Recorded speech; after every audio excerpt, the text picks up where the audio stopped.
I'd like to see the Fair Work Agency take responsibility for state enforcement of workers' rights generally. And that would be a massive increase in the size and scope of the organisation. But I think it can be done. Hi there, and welcome to Voices from the Institute for Human Rights in Business, also known as IHRB. I am Deborah Sago, and in this podcast, you will hear from people working to make respect for human rights part of everyday business. You just heard from Joanne Young from the ALP, the Association of Labour Providers. It's a trade organisation that promotes responsible recruitment. ALP's work helps protect workers from unethical practices like recruitment fees, which are a major cause of forced labour in today's global supply chains. The ALP has released a report looking into the UK government's proposed creation of a Fair Work Agency. The agency would have powers to fine and prosecute employers who breach employment rights. My colleague Neill Wilkins is the head of IHRB's Migrant Workers Programme. He spoke to Joanne about the report, but first, she gave us an overview of the current situation facing businesses and workers in the United Kingdom.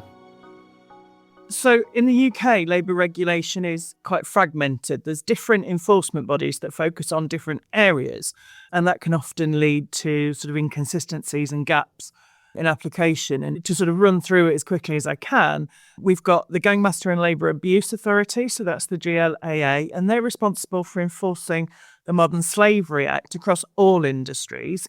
But they also run a licensing scheme for labour providers just in the food and agriculture sector. So that's known as the regulated sector.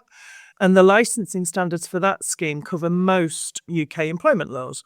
So when it comes to labour providers within the regulated sector, then the GLAA can enforce most employment rights. So that would include pay, benefits, including holiday pay, health and safety, the whole raft of employment rights. When it comes to enforcing the Modern Slavery Act, which it does for all businesses, the bar that counts for modern slavery is very high. And that means that sometimes the GLAA isn't able to deal with worker exploitation that doesn't meet that sort of strict threshold. Even if it's clear that something's very wrong, it has to meet the bar for modern slavery in order for the GLAA to deal with it. Then you've got labour providers that supply workers outside the GLAA regulated sector, and they fall under Employment Agency Standards Inspectorate, EAS. And they enforce the conduct regs, and that focuses on things like fair treatment, transparency and contracts, but they don't deal with basic things like pay and benefits and so on. They can only enforce what's in the conduct regs. Then you've got HMRC's minimum wage enforcement team. So they enforce, as you would imagine, payment of the national minimum wage across all businesses. So in summary, really there's only labour providers in the regulated sector that have state enforcement of pretty much all employment rights. Outside the regulated sector, EAS enforces a smaller range of rights related to transparency and labour provider behaviour. And then outside of labour providers, all businesses are subject to national minimum wage enforcement and enforcement of the Modern Slavery Act through HMRC and GLAA. So where you've got businesses and workers that are outside the regulated sector, so it could be garment manufacturing, could be care, for example, if worker rights are violated, they've got to pursue remedy through the court system, through the tribunal system. And that, of course, is notoriously slow and backed up. So we end up with lots of workers that are vulnerable to exploitation, a patchy enforcement system where some workers are better able to enforce their rights than others. Thank you, Joanne. And perhaps you should just remind us of which sectors fall under the regulated areas. Who falls under the GLAA regulation? So that's labour providers that supply workers into the food, agriculture, horticulture industry. That includes fisheries and forestry. And that includes sort of all food production as well. So anything that's specifically related to growing or producing food, and it is quite a wide sector, falls under the GLAA regulated sector. Otherwise, it falls under EAS enforcement. And I think you've hinted at it, but what do you see as the main failings of this really sort of convoluted system or set of systems for enforcing labour regulation in the UK? Well, it's a real problem, I think. There's, in a lot of cases, little to no deterrent for bad practice. Workers very rarely take cases to tribunal because the process is long, it's complicated. They might not get an outcome for years, and by the time decisions are made, workers have moved on. And enforcement just kind of feels a little bit out of reach there. And of course, from the business perspective, their experience varies according to their sector as well. So we've just talked about the regulated sector for labour providers. And of course, they've got quite stricter oversight there. Whereas, if you manufacture widgets or supply labour somewhere else, you might never see an enforcement visit, let alone face any consequences for non-compliance. So again, rights just aren't evenly applied. And, I think on top of that, we've got really complex employment law in the UK, very, very complex, very difficult to interpret. And that brings inconsistencies potentially as well in terms of how the rules are followed or not, as the case may be. And essentially, we can have businesses exploiting workers or dodging taxes pretty much without fear of being caught. I think that we also all know that workers are always very reluctant to try and bring prosecutions, particularly if they're temporary, if they're migrant workers, and if they're employed in low-wage sectors. What they want is a rapid sort of resolution of their dispute, which usually, not always, but usually would involve pay. And sitting it out, waiting for a prosecution to be made is obviously not very easy for workers in this situation. No, that's it. They will generally just move on to the next job. Now, of course, we're a human rights organisation, and the UN Guiding Principles on Business and Human Rights place a responsibility on business to respect rights, but also on governments to protect rights.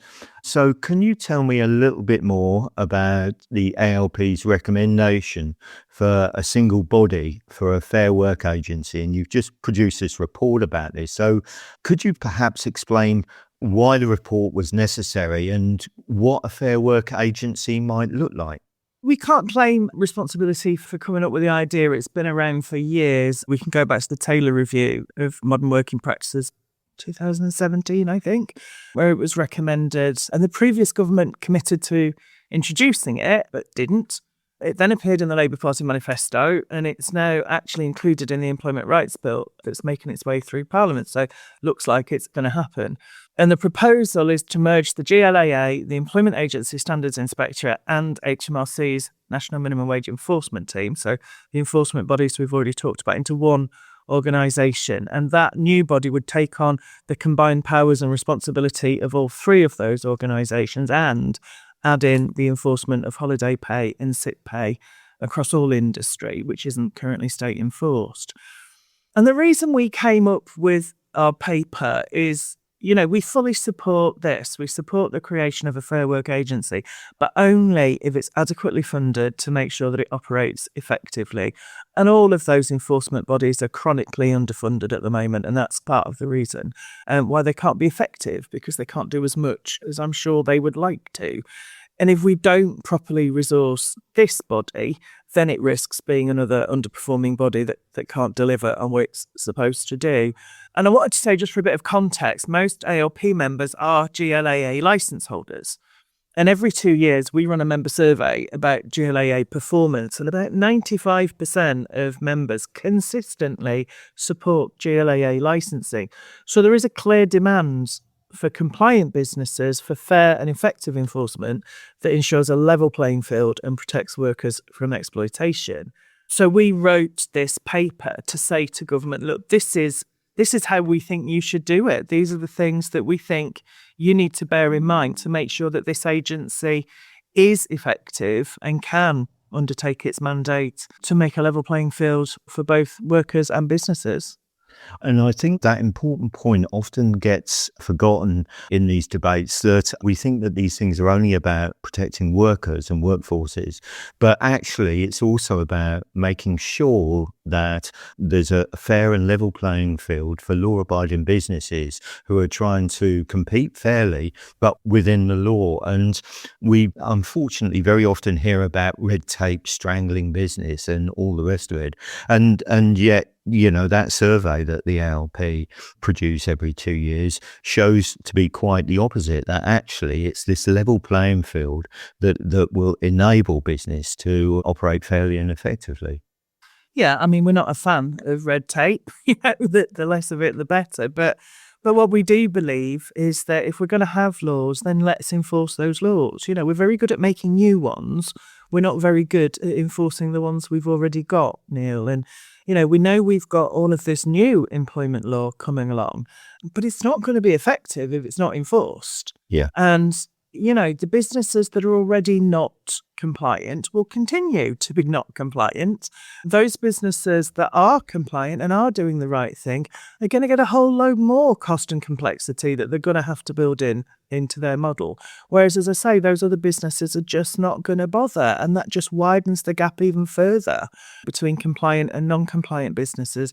And therefore, of course, their competitiveness. And also, we see this sort of halo effect, don't we? That because the law exists on paper, everyone assumes that everything is okay. And actually, the opposite is true for law-abiding businesses. And do you believe that this one body would be a much more effective system, joined up thinking, joined up action? Well, it could be, obviously, if we can get it right in the first place. It's about improving what we've got, I think. So we're bringing together three very different bodies. And there's going to be a lot of work there to bring them together, to mesh them into one organisation and to make sure that that organisation is bigger than the sum of its parts. Yes, it needs to protect vulnerable workers, but as I say, it also needs to create that level playing field and have people believe that that's the case. I mean, I'd like to see it do more. I'd like to see the Fair Work Agency take responsibility for state enforcement of workers' rights generally. And that would be a massive increase in the size and scope of the organisation. But I think it can be done. And I think even with sort of chronic underfunding, there's ways and means of funding these types of organisations so that they become self-funding. And we think the government ought to think a little bit creatively about that. So, there could be civil penalties. Non-compliant businesses could be responsible for paying the cost of investigations, for example. Businesses that are exploiting workers are often also exploiting the exchequer. So dealing with that brings in more tax revenue, which is also something that can be counted in terms of the value of such an organisation. And lots of these ideas are in the paper, but we really sort of want this properly funded, effective agency rather than something which is continuing to try and save money. One of the things that I thought was particularly useful within the report actually was the recommendations that you made about how this might be effectively funded, but also the scale that an agency would need to be operating at to be effective. But of course, that's what's needed. And as you show in the report, potentially that could be sort of self-funding. Although, of course, we always need to remember that this is a public good. It's not something that is left to business to decide whether they comply with labour law. Well, absolutely. And yet that's the reality, isn't it? I mean, why do we pass legislation if we're not going to make sure that it's enforced properly? Yeah. Are there any other sectors? Obviously, most of what you work with is that to do with food processing, horticulture, agriculture and the like. But are there other sectors where you feel that this is really needed? What are the other at-risk sectors in your opinion, Joanne? Well, I guess although the food sector is the one that is subject to most enforcement, effectively what it is the sector that's characterised, of course, by the need for temporary labour because seasonality and promotions and so on and so forth. And also it's characterised by people that are paid at or near to minimum wage. And so any sector that has the same sort of character as the food sector in terms of lower paid workers, seasonality and flexibility is going to have some of the same issues. So we're going to look at things like the care sector is the one that's been in the news most recently. We hear a lot about warehousing and distribution, massive operations, massive seasonal operations around Christmas and that kind of thing. Of course, we hear a lot about the gig economy and the status of workers in there. And then, there are the other kind of harder ones, things like nail bars and car washes, which are apparently rife with exploitation, but very difficult to figure out how to deal with. Finally, I wanted to ask you about something else that's proven to be a key dilemma for many farmers and growers at the moment, which is rising workforce costs. And there's sort of fits into this long-running debate between supermarkets and their suppliers about who should pay these increased costs. What do you think has led to this situation at the moment? Maybe there's some obvious answers to that question, but from your experience, what do you believe has led to this situation? Well, it's a perfect storm, isn't it? Over the past few years, we've had Brexit. So that put an end to freedom of movement, and that required the return of the seasonal worker visa scheme so that farmers and growers could get the workers they need. We had coronavirus, which massively impacted the workforce in so many ways and led to this huge rise in economic inactivity. We have war in Europe, where that impacted the availability of workers from Ukraine because they made up the vast majority of migrant workers in agriculture. And of course, they are fighting. And now we've got this returning debate over the employer pays principle, which says that workers should not pay for their cost of recruitment. And the problem is that in the UK, recruitment fees from a legal perspective are very different from those defined by the ILO, which underpins the employer pays principle. And so it's normal for workers in the UK coming from overseas to pay for their own visa and travel costs. It's always been the case. But of course, now recruitment is taking place further afield because we're not recruiting in Ukraine. The costs of getting workers to the UK are higher. And all of that sort of feeds into the same issue. And the money to pay those costs just isn't in the supply chain at the moment. Labour providers and growers just don't make that much money. So if we're going to pay the travel and visa costs of workers that come to the UK, then we're going to have to find some new money to do that. And that means putting up the retail cost of goods. And I think I've mentioned this before with you, Neill, as one of our members said recently, perhaps we need to change the employer pays principle to the consumer pays principle. The money needs to be found to do this. Because otherwise, effectively, though, if we don't, there's effectively a slavery tax. If people aren't paying the increased cost of a good, then they're getting that good cheaper because there's some exploitation somewhere in the system. But it's very clear that if we're now bringing workers from countries like Nepal, Tajikistan, Kyrgyzstan and elsewhere, it costs far more to do that than when we were previously bringing them from Romania, Bulgaria and places like that. I think that this is an ongoing situation, and I think that it's very easy to view this as a price increase, but perhaps a better way of describing it is a price correction, that this needs to be addressed in the full cost of producing goods or delivering services such as aged care in the UK now. Well, I think it is part of the cost of producing those goods. The problem is at the moment it's the workers that's paying it. Absolutely. Thank you very much for joining us today. And of course, for us, it's very easy when buying groceries at the supermarket to forget about the long and sometimes complex supply chains and the workers employed within them that provide us with the many choices we see on supermarket shelves. And our conversation has perhaps given us some insight into that world and the need to respect the rights of all of those employed within the industry and others. Thank you for joining us today. Thank you for asking me. Many thanks to Neill and Joanne for those insights. The Association of Labour Providers report on the need to establish a Fair Work Agency is available for download on both the ALP and IHRB websites. And thank you for listening to this episode of Voices, which is brought to you from the Institute for Human Rights in Business. Until next time, be sure to share and follow this podcast, that way you will never miss an episode. And if you would like to find out more about the work that we do at IHRB, then head to ihrb.org.